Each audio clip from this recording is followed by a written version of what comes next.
to go down. Everybody in the place hit the fucking deck, but stay on your motherfucking toes. I just saw a Queen film. I was gonna. Did you? Yeah, Was it good? When the intro music was going, I'm like, okay, I got to talk about the Queen film a little bit. Mike Myers is in it. Yes, I saw him interviewed a little bit before it. But first, welcome to I'm on a podcast. I'm Andrew Clemes. And I'm Kamil Dymek. Hello. The SNL recap show, season 44, episode 5. Host Liev Schreiber and Lil Wayne music. Yeah, so I saw Mike Myers interviewed for, I just want to mention it because technically it's he does weird shit now, Mike Myers. Like he dips off the radar for like 4 years, then he'll come up with like a little like he must be rich. Like a 2-minute part. Of course he's got to be rich as shit. Austin Powers, Shrek, all that stuff. Like he's rolling it. Would you be up for another Austin Powers film? If they announced it like tomorrow. I'd have to see the trailer. Like, to be honest, it's so like 90s, teenage 90s kind of comedy. It probably wouldn't work. Or early 2000s, whatever it came out. Like, it's so of its time. I don't think a film would work anymore. No. They were great at the time, but like... There's a direct reference to the Wayne's World movie, like, inside of the Queen film. Like, he actually says, like, kids just want to sit in the car and like play the music out loud and bang their heads like to the music. And I'm like, okay. Overall, was the movie good? Listen, it's like a completely A to Z like biopic, like nothing, controversial about it, or it's not very deep, but it's super fun. And it's like the music kind of like carries you through the film. It's very well put together. Nice. He's amazing in the part. It's worth checking out. Yeah. That's it. Let's get back to the episode. Because I think we were talking just a bit before. Yeah. Best episode of the season so far? I think it is. Most consistent top to bottom. Yeah. Consistency. I would say if Weekend Update was a little bit tighter, because I think this is like their worst. They've had the worst jokes on the Weekend Update this time for me. If that was like on the level of previous episodes, hands down the best one. I don't know. I think the jokes were fine, but yeah, you're right. A whole chunk of Weekend Update was taken up with Pete Davidson and which we'll get to later. Which I'll explain later why I think it's not best one, but it's still like they keep the level, right? Okay, how do you say it? Is it Liev Schreiber? Schreiber? I've always said Schreiber. I always said Schreiber, and I can't remember. Like when he was introduced, I felt like they said it differently. Yeah. Like Liev Schreiber. Yeah. I don't know. I'm going to say Liev Schreiber. Yeah. I'm going to say Lil Wayne as well. Yeah. But so for me, when I was coming to this episode, I was kind of like, we talked about this before, like the comedian versus like the straight man actor coming to it, and sometimes having like the straight man actor who just goes into the role, doesn't break easily, just goes for the character is sometimes better. And also a person he's not like unknown, but he's not like an A-list star. Let's go through his films, right? Obviously Scream. I'm a big Scream guy. Ransom, the best Mel Gibson film ever. Yeah. X-Men Origins. Oh my god. Yeah, well, that's the bad one. That's yeah. And Ray Donovan is what he's doing right now. Was there promoting. Goon was really good. Spotlight got an Oscar, obviously. Yeah, that's true. Spotlight. So he's a steady actor. I wouldn't say he's like super recognizable for everybody. No, but what I mean by that is there's nothing that they feel like they have to write him to do. No. You know what I mean? Like he's not like a... But he's a good actor. He's a good actor, but he's not famous for something that, okay, we have to do a sketch about X. Like he's not like famous for being... While he's been in superhero movies, he's not famous for being in Star Wars or X-Men or Spider-Man. So they don't feel like they have to write a superhero sketch, or they don't feel like they have to do something like when what's her name was on the show who played Wonder Woman? Gal Gadot. Gal Gadot. They had to do like a Wonder Woman sketch. Yes. Because that's kind of what everyone knows her for. And like he even said like in his opening monologue. Like many other people who've stood on this spot, on this stage before me, this truly is a fulfillment of a lifelong dream of mine. Of course, in my dream, it happened 10 or 15 years ago. That's neither here or there. I am truly thrilled to be here. I was a little bit worried because he was very timid in his opening monologue, like he kind of up like on nervous. A few words and like, to be honest, the show started. I was like, oh no, because I thought the cold open was like fine. Yeah, it was fine. But like again, the Robert De Niro bit when he came in at the end, it was just. There was no reason for that. I knew you'd be pissed off about that. It was already so long, the cold open. I know. And he wasn't funny in it. I think this is the first time I understood like what you meant with like those weird... And they brought him in out of nowhere, and it's just like, they could have just edited out that bit of the cold open. Like, there was no need to have him come in. It was just to get the applause. Then he flubbed the line Live from and New the York. singing was just really. How do you mess up the Live from New York, man? That was just so bad. So it started off with that, and then we go into the monologue. Question about the cold open. Do you think this is the end for Jeff Sessions' Kate McKinnon? Well, I mean, impression? He's not in government anymore. Yeah, so. But is it going to be retired? Is she going to move on to something else? Yeah. But she does like pretty much all the political impressions. She doesn't now, need so, it. No, he'll be gone probably. So I doubt he'll come up on that song Cold Oven. But anyway, so it goes from that. So it kind of leaves a bad taste, and you go into the monologue, which wasn't funny, and I don't think it was intended to be funny. It was more kind of sincere. It was sincere. I think they knew that he's not gonna crack any jokes or like be part of some weird abstract sketch. And he kind of slipped up a little bit He seemed nervous, but like genuinely nervous. But that was kind of fine. Yeah. When you look back on it, like whatever, who cares? Because the rest of the episode was so good. Yeah. But nobody remembers the monologues, so it's fine the way it is. Yeah. You know? Let's go down to sketches because there's some good ones. Yeah, I was top to bottom, really good sketches. What was your favorite one of the entire? Okay, I'm between two. I'll pick the other one because I feel like we're kind of biased when it comes to one of them. I'll go with Brothers. The one with like two weird brothers. Hey, Mr. Campbell, I'm Jared. I'm in 6th grade. I'm Spencer. His friends like me more than they like him. No, they don't. Shut up. You shut up. The boys one where I don't. It's just, okay, I'll tell you why. You know, it sort of reminded me of like the old '90s sketches that they used to have with like Matt Foley. You know, when it was like the parents and like the dad, that's like a very like typical American like British kind of like the mustache. And I like the host and like you know, even with Cecily Strong kind of cracking up in that, I enjoyed. Everybody was cracking up, and just the way that Beck Bennett and Kyle Mooney were dressed with the T-shirts and the Looney Tunes. I felt like all these bits like were working really well. And I don't know if you paid attention to their kiss, but like they're it's like really like sensitive. And it is funny. It is funny. I like that. But it was between this and the Potties one, I think. Wow. Okay, we're gonna really disagree this week. We're completely different. Because those were probably my two. So. Oh, I have another one, but that's not a sketch. Okay, so for me, the boys one was funny, but to me it was like agree. It goes back to those old sketches, but then. They made a whole movie about this, like Step Brothers. Step Brothers is exactly what this sketch is, just taken into a movie. So when they did it, I was laughing, but I was kind of like, okay, like I've seen this played out like much more thoroughly and much funnier in Step Brothers. So I was kind of like, yeah, it's funny, but I get it. So for me, like, okay, I'm gonna go with like Close Encounter. Yeah, except my ghost crawled out of the TV ring style. And this guy was like, I pictured Danny DeVito got hit by a train, right? And he goes, I'm Toby, let's go! And then he yanks me out of bed, and mind you, I'm wearing my PJs. That's an XL men's No Fear t-shirt and ankle socks. So I'm running through the hotel giving guests a nice view of my fuzzy and my scuzzy. You know what, they adapted the Ryan Gosling sketch to Liev's. So the thing was, I always thought that was like Ryan Gosling's thing because he's done it twice or 3 times now, right? Yeah. And so I'm trying to think. I think he was just in it once, but like they. No, he did it twice. He did it twice already. Okay. So I thought I always associate that with him because he's always cracking up like so much during that sketch. And Liev Schreiber actually cracked up during. He did crack up when Kate McKinnon got on the chair. Yeah. And, like obviously. So when I was watching it, I was kind of like, oh, they're doing it with him. Like, okay, they're recycling like other people's sketches because they. But to be fair, like she got me in there. Like she's hilarious in it, and the fact that everyone is cracking up during that makes me wonder whether they actually do a full rehearsal of that sketch or whether they change some of the lines. She definitely doesn't do the same thing.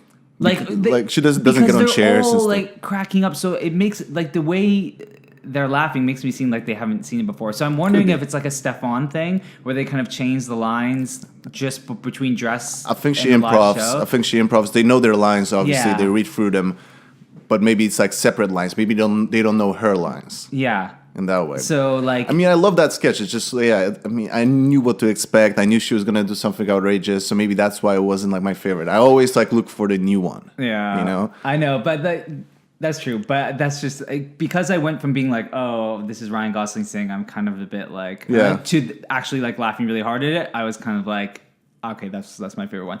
But the other one I would say, Booty Kings, even though it's not as scary. Yeah. Booty Kings was great.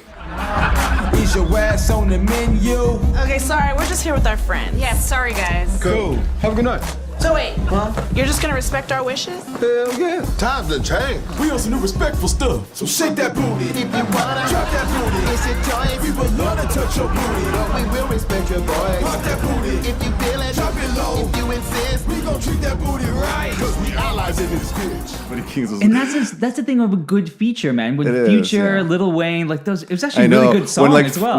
When Future, when he was like throwing the bills into like women's rights donation kind of thing. Yeah. Like, I love the House Hunters. House Hunters, is that what it's called? Yes, House Hunters. Because it had that like also 90s quality to it. They filmed it with different cameras or something. Or like they gave it like a filter where it was just like very simple. It was very like, when they go into the invisible house, and they're kind of lost. And then you see like they keep drinking throughout the process. So those little things in it, like I really enjoyed. No, that one was good too, because I watch those shows like all the time, those like house hunting shows where they're like, oh, we didn't go for it up to like really small, like that was really funny. And then they had the kids with the glasses. Yeah, it was great. Like even the Unity. I like that. Stuff. That was my least favorite. We hate soft apples. Nope. And child actors who speak like adults. So blessed. And when a man kneels down at your table like he's a goddamn football coach. Y'all hungry? People say the book was better. No, it's not. I can't watch a book. It wasn't my favorite one. My favorite one's still Close Encounter, but I just thought that was like, it was kind of funny. I like when they do kind of those all cast ones together. Like, I think those are quite good. Yeah, just with these songs, sometimes I feel like in those videos, they seem like they're not enjoying it enough. Or something like like they're just dancing around. It just seemed like they got their lines. They're supposed to sing this melody, and it just I don't know. It just doesn't fully work for me when they don't seem like they're having fun. Yeah, and that's why in that one, when they're just like kind of grooving along to it, and they're just listing of things they don't like. I mean, of the two, Booty Kings is definitely Booty Kings was like way better. Was great. That was hilarious. But it's funny. So my least favorite one was the Potties. The Potties. Because, like, it was a classic, like, it was just too long for me. It was too long, I'll agree with that, but I really like what Cecily Strong and Liev Schreiber did in that sketch. Like, just how their characters in it. From Portland, I'm Michael Barbaro. And this is the Potties. Podcasts are everywhere. Last year, over 3 billion new podcasts were produced. I know, that's a lot. They're like delicious little whispered documentaries. Because he had this whole thing with just like pausing. And like his makeup was hilarious with the beard and glasses and everything. And then she was like kind of doing a different thing. And I laughed because we just started a podcast. And and I just imagine us getting like maybe some kind of. To be honest, it wasn't like a bad sketch. It was just like, to be honest, I laughed really hard when there was when they had the photo. When they, the white women who shouldn't be in particular places, like Ward. She was going for like the cocaine cowboys in Mexico. What was the name of the killer? That was just like. Oh, the Leave Me Alone killer. Yeah, that was Leave funny. me alone. Yeah, that was funny. So that was your least favorite. That was my least favorite, just mostly because it was too long. Yeah. But to be honest, all the sketches were even great, the outside the women's bathroom, which for me was kind of a meh. I felt like that was kind of meh. It was meh, and he messed up a little bit on that one. You could tell he was like getting to the end of the show, and they were finishing. I think he started too soon before the kind of. Yeah, it was. I think sometimes they realize they got more time, and they like, okay, let's do that one more sketch that we rehearse, and maybe that's the sketch that they rehearsed least, and they just go into it, and obviously it seemed like he was kind of, flubbing the lines and. But I felt like the idea was good. Yeah, and Heidi Gardner was good. And Heidi Gardner was good. She was good. Yeah, in general, very strong sketches. And very strong digital shorts. So exactly. So what do you think? Should they invest more time in actually picking serious actors, actresses, and kind of working with that? It seems like they're writing kind of is blooming with that sort of stuff. I think. I mean, it's only we'll see next week when Ben Stiller hosts, because he's kind of a weird hybrid between the two, right? Like he's obviously a serious actor now more than a comedian, but he had his own sketch show for a long time because he wasn't accepted into SNL. He was, but he was only there for like a few weeks or something like that. Okay. Yeah, I saw. So he. Ben Stiller's show is hilarious. So he's a great comic actor, a great sketch actor. So it'll be interesting to see whether that show ends up being good or not. The other thing is Ben Stiller's already been on the show in Jimmy the Cold Open, so I really hope they don't bring him back as Michael Cohen or they will. They will. It's gonna happen. We'll see. But let's talk about Weekend Update, I guess. Yes, let's get to Weekend Update. Because to me, it was good. Like, let's say it's constantly like good right now, but I just felt like when I actually listened to the jokes, I'm like, could you do something better with that? Like the Ruth Ginsburg thing, about she won the UFC, or the mascot thing that they talked about, like the creepy mascot. I don't know what team it is. Philadelphia Flyers hockey team. Also not great. The commenting on Idris Elba, like being like just better jokes. I'm willing to let it go because most weeks they're the best bit of the show, and this week Weekend Update was dominated by something like completely different. Yep. So maybe you want to give like a recap of what happened last week and then what happened. So we talked about it last week. Pete Davidson made a joke about is he Republican? Yeah, he was elected to Congress recently, but at the time he was still running for Congress. His name is Dan Crenshaw. He lost an eye in Afghanistan. And basically he made a joke about him losing his eye in the war, and he commented whatever. The joke was that he looked like a hitman in a porn film. Yeah. Which I think that was still like a fine. That was fine, but then he added on to the end, he lost his eye in war or whatever. It's kind of like a throwaway thing that clearly he just said in the moment. A lot of controversy, like people were like, fire him, like donate millions of dollars to like vets and stuff like that. The guy, Dan Crenshaw, made comments that wasn't funny. Basically, now we had an apology for that. And what do you think about it? I thought it was cool. First of all, I thought it was cool that he came on the show. Yeah. So basically what happened this week is Pete Davidson came on, he apologized, and then brought Dan Crenshaw onto the Weekend Update desk, and they had a little like bit back and forth where Dan Crenshaw made some jokes about how Pete Davidson looked, and it was to be fair, first of all, his timing was really good. I know, he was really funny. The bit with the phone where the phone comes out and it's the Ariana Grande song. Please, look, I just wanted to say, for people that don't know, the reason you're wearing an eye patch right now is that you lost your eye to an IED in Afghanistan during your 3rd combat tour. And I'm sorry. Thank you, Pete. I appreciate you saying that. So we good? We're good. Apology accepted. Just keep breathing. It sounds like my phone's ringing. You gonna answer that? No, and I was just gonna let it ring because that's rude to answer. Let's just let it go to voicemail. No, it's cool. Ariana Grande. Well, cool, man. Yeah. Oh, do you know her? Like, it's pretty funny. Yeah, we said like, okay, they better not mention Ariana Grande anymore. But that was pretty funny. But that's a subtle, like, good reference to make fun of Pete Davidson. And then they had a little bit where they, because it was like Remembrance Day, that they were like talking about. Very nice speech from talking about never forget, and also referencing the fact that Pete Davidson's father died in 9/11 in one of the Twin Towers. So, but do you think they used that as, okay, don't be so angry at the kid, like he's been through something tough in his life? I don't think it was an excuse. I think it was just like a point of like connection between the two of them. That like, okay, he served in Afghanistan and was injured. Pete Davidson knows what it's like to lose someone in like sort of a violent conflict, if you want to call it that. So I think it was quite nice. I think it was good. Yeah.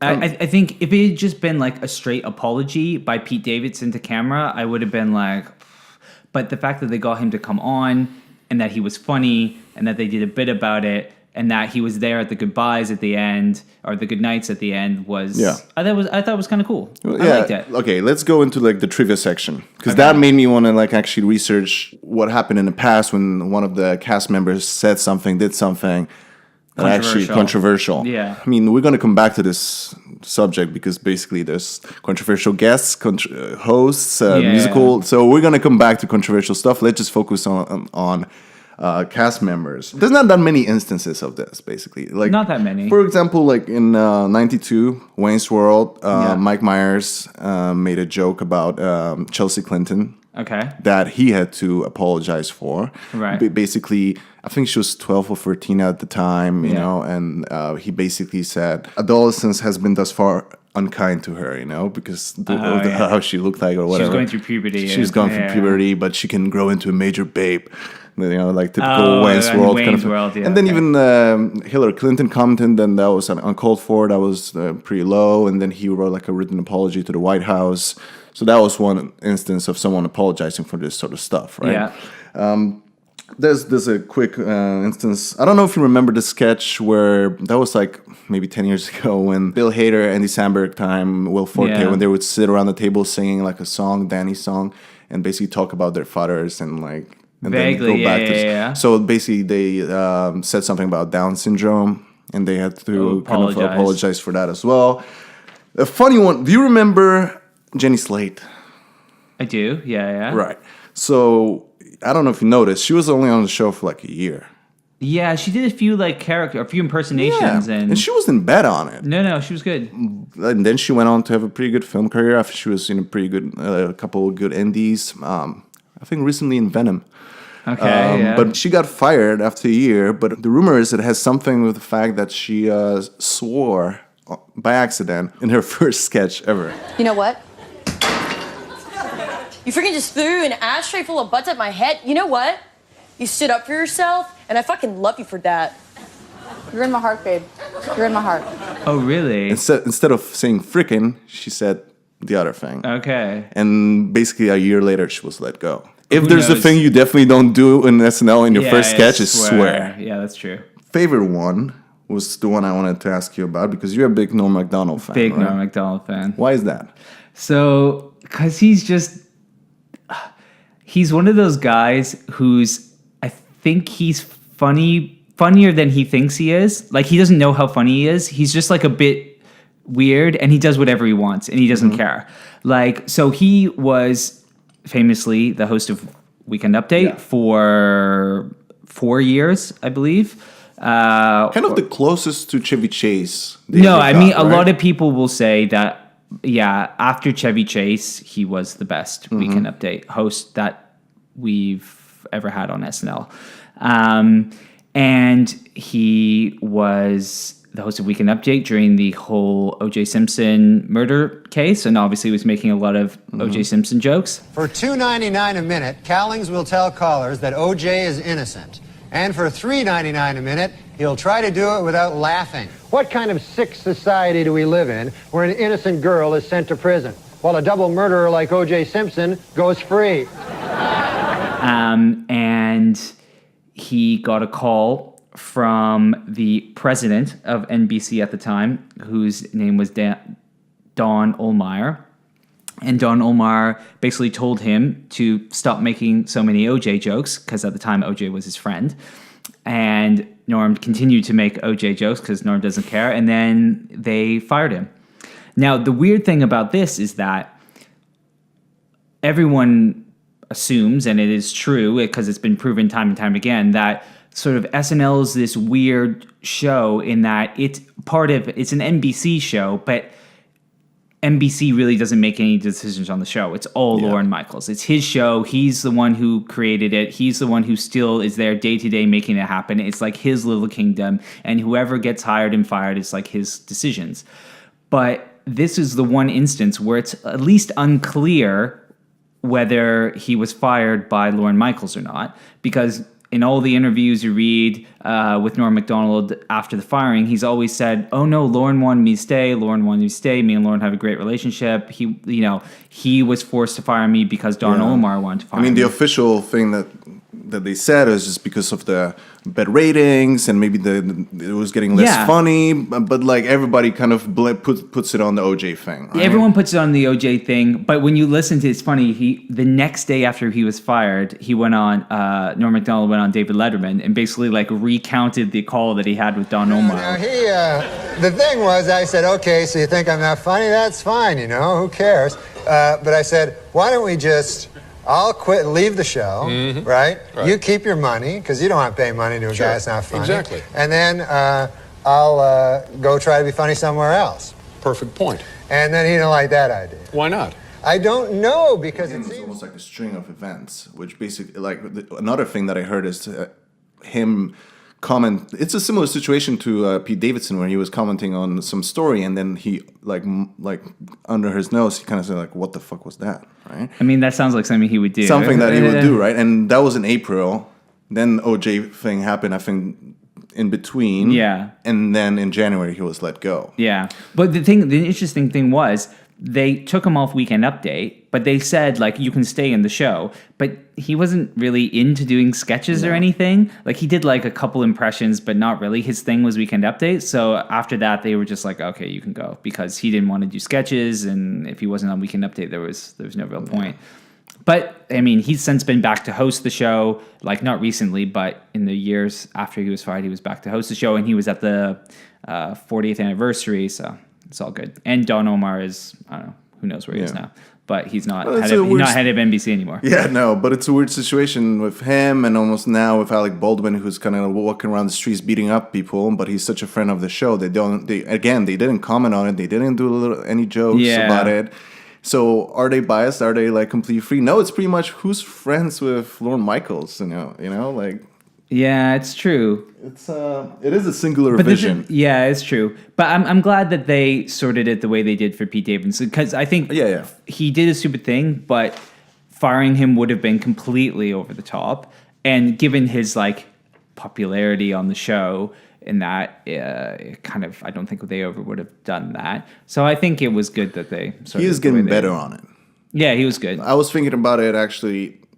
He like just his reactions, even if he has a small part on his sketch, like he's getting better at and the he's really good in the pre-tape stuff as well. Yeah. Like he was good in Booty Kings this week. Yeah, it was like every now and then, like Uncle Butt. Uncle Butt. He just comes in like he's just. He has a good sketch every week. Okay, quick. Let's talk about Lil Wayne a little bit. I kind of enjoyed the performance. I think I'm going to check out the album. That's like Carter 5. Yeah, the second song he did. Yeah, that was the one I was hoping he was going to do. Have you heard it before? It was called Uproar. Yeah, it's good. They played Swiss a lot. Beats? So what's funny? So are you a Swiss Beats? I've met fan? the guy. You met the guy? I met the guy. He was cool, yeah. So do you remember his old song, Tambourine? No. I've never really listened to his music. I know his role, like, in the music industry. So but he had a hit, like, I don't know, mid-2000s, something like that. One of his first hits called Tambourine. Mm-hmm. Listen to the beat on Tambourine, and then listen to the beat on Uproar. Similar. Like, not similar, like, the same. The same thing. The same. You think that's why he's on it? Maybe like just to use the sample? Yeah, but like maybe it's more than a sample. It's the whole song. But anyways, the song was great.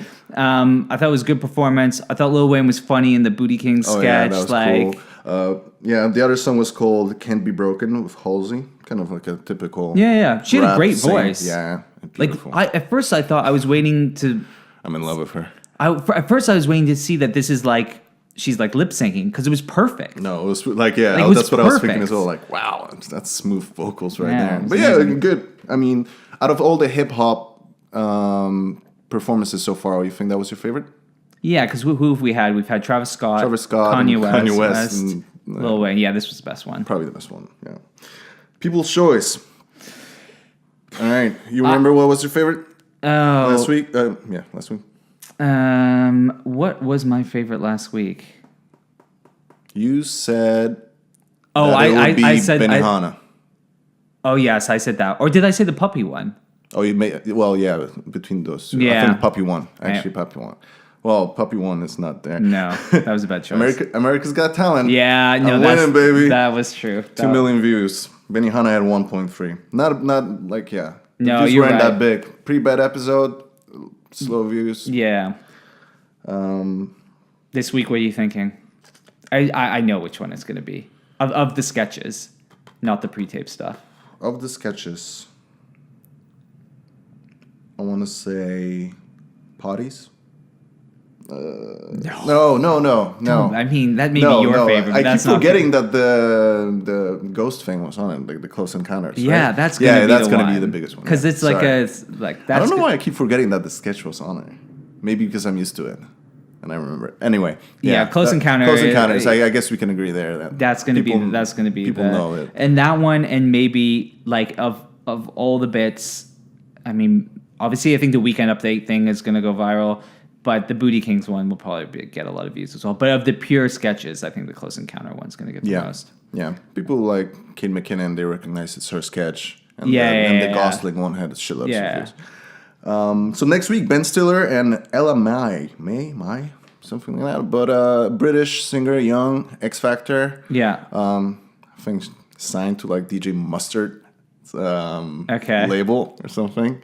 There you go. I read that. I don't know, but I don't know much about it. We're getting back into like proper like. Not small singers, but smaller singers, like smaller bands that are it's like... like the Maggie Rogers situation, exactly. Which could be nice. And hopefully Ben Stiller, yeah. like, this is a weird one. Like, we're getting high hopes for Ben Stiller because he's like anyone who hasn't seen his sketch show, what was it called again? The Ben Stiller Show. The Ben Stiller Show, yeah. Go watch his like Tom Cruise impression from the early Mission Impossible. Like, it was a really, really good show. So I've got high hopes for this one, but every time I've had high hopes, it hasn't been good. So we'll see. Yeah, I just think I hope he could be involved in the writing of his own sketches if he cared enough. You know. But that's the thing, though. Like, when was other than when they did like, frankly, the poor remake of Zoolander 2. Yeah. Like, what was the last comedy movie he's been in? Like, he hasn't done comedies in a while. I don't know, but I just rewatched Along Came Polly, and I advise everyone to check it out. It's hilarious. It's one of his best ones, really good. But it goes under the radar. You know what I'm looking forward to next week with him? You know what he's really good at doing? He's really good at playing, like, angry.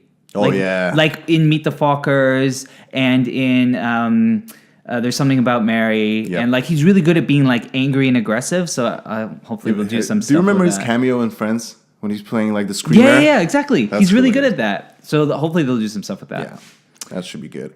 Should we have a little announcement that we're gonna do an extra show in probably like 2-3 weeks? Whenever they're on a break next. Wherever they're on a break, which is I think that's after Ben Stiller's show, we're gonna have a little bit of a history lesson with SNL. Exactly. A look back on some of the older generations of the cast.